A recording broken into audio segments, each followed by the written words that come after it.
We do continue to learn a lot more about the suspect. This is video provided by our Fox 26 Houston team that does show the home belonging to Jabbar. Now, the Federal Bureau of Investigation has announced that bomb-making materials were found inside the 42-year-old's home. That is according to a release put out by the FBI.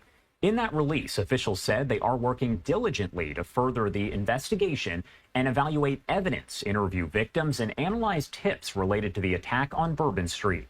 Officials said that 2 days into the investigation, the FBI had received almost 1,000 tips, and leads have been sent to the FBI field offices all over the country for investigation.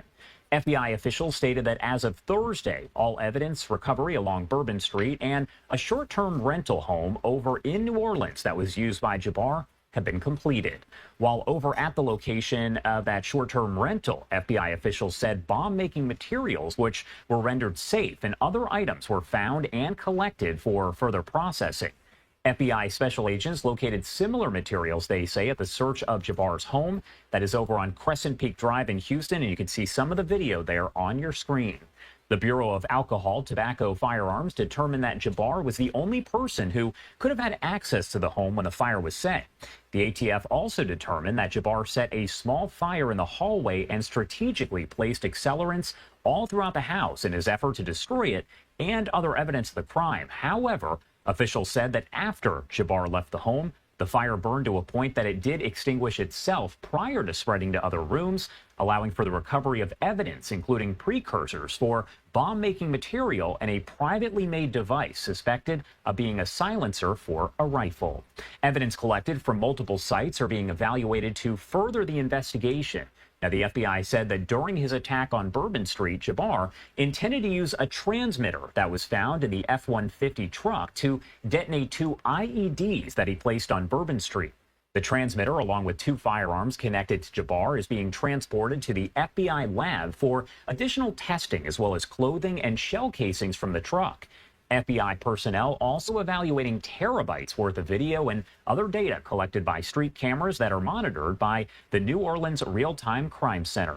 The FBI said they are continuing to surge resources from across the country to assist the field office in New Orleans, in addition to FBI special agents and personnel based in Louisiana. More than 200 additional personnel have been brought in to assist in the investigation in order to process evidence, support victims, and investigate leads and tips. Personnel support includes, but is not limited, we're told, to special agents, victim specialists, evidence technicians, specially trained crisis management personnel, and intelligence analysts. The FBI says the number of victims killed in the attack does remain at 14 people, with a total of 35 others injured. Officials said they expected the number of injured to rise as additional people either take themselves to hospitals with injuries or ask for assistance from the FBI. The investigation into the attack ongoing, and officials said they will provide additional details as necessary. Again, you are taking a look inside of the home and outside as well in this video provided by Fox 26 Houston.